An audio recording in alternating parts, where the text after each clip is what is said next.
Happy time everyone! Happy watching! At ang ating video ngayon ay magluluto tayo ng Chinese flat noodles na madali lang lutuin po. Yan. Ang ating mga kuha sa picture. So watch out! Yan guys. So ito na. Magsisimula na tayong magluto. Mega love shout out to everyone. First of all, syempre, magpainit tayo ng palayok at lagyan ng mantika. We need to put the oil after the frying pan is going to be hot. And so that the Diyos mayo marimar. Hirapan akong voice over ng ganito. At bahala na po kayong mag-adjust, no? At ngayon, magigisa na po tayo ng bawang at saka sibuyas. Una. Yan po. Yan.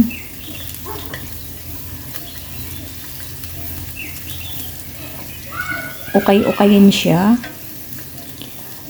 hanggang sa siya ay mag-change color into brown. Tapos ilalagay naman natin na yung sibuyas o laso na.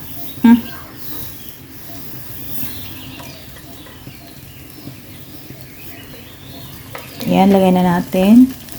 Tapos po guys, pag nagisa-gisa na natin ng konti, pag lumabas na yung the smell of the both garlic and then the onion, and then ilalagay naman natin yung mga seafood. Yan. Yung seafood po na yan is mussel, shrimp at saka salmon meat. At yan, lutuin. Tapos anong tawag doon? Kasi nauuna. Ang hirap. Tapos anong tawag doon? Haluin. Haluin ba? Naku, kung Ilocano na lang sana kasi. Ayan. Okay-okayin ulit natin para maluto ng konti. Ayoko naman siyang ma-overcook dahil basta iba. Magiging makunat po yung mga ingredients natin pag yung masyadong luto. Ayan guys, tapos saluan natin ng seafood soy sauce. Ayan. Seafood soy sauce po iyan. Yan po yung pinakaunang linagay kong panlasa niya. At saka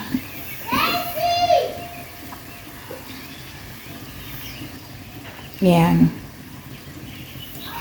May ginagawa pa si Inday.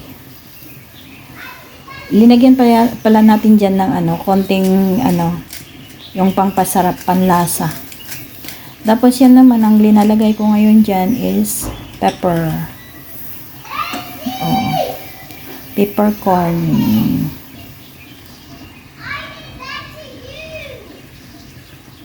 Tapos, linagay ko na rin po yung kamatis. Yung isang kamatis po, I cut it into 4. Yan lang. Tapos, hindi natin patatagalin. So, ihahalo naman natin very soon yung choy sam at saka yung celery. Kasi yun lang po ang available natin na gulay. So, which is sana, lagyan ko pa yan ng ng sweet peas at saka mushroom sana. Pero, we don't have that. Mas maganda pa sanang tingnan. Or yung black fungus. Yan pa sana ang ilalagay pero wala kami noon. Ayan, ilalagay na natin yung choy sam at saka yung celery. Ayan. Bilis lang kasi maluto yung mga gulay na yan, kaya pinagsusunod-sunod ko na lang. Tapos pag naluto na yung gulay, hindi naman yung lutong-luto, halfway talaga. Basta makikita mo na pwede na siyang kainin, yung ganon.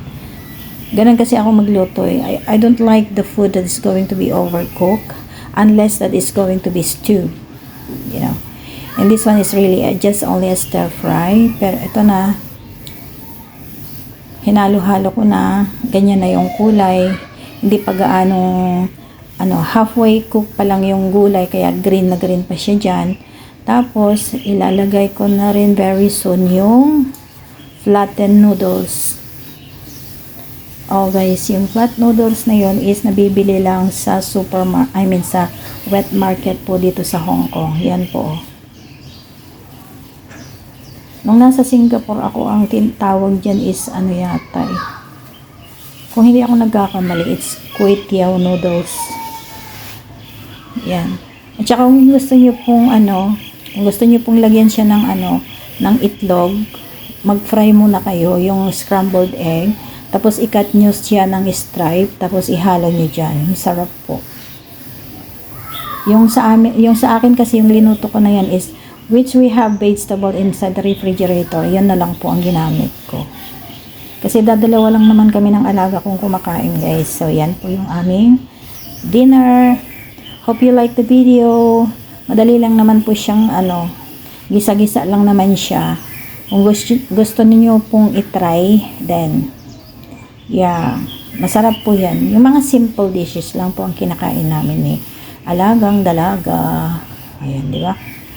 Ang ganda na po. Thank you for watching, everyone. Thank you for watching for today's video. And make love shout out to all. Thank you so much for those people who is going to support me every day. As usual po, make love shout out. And thank you. God bless everyone. Sharing is caring. Bye.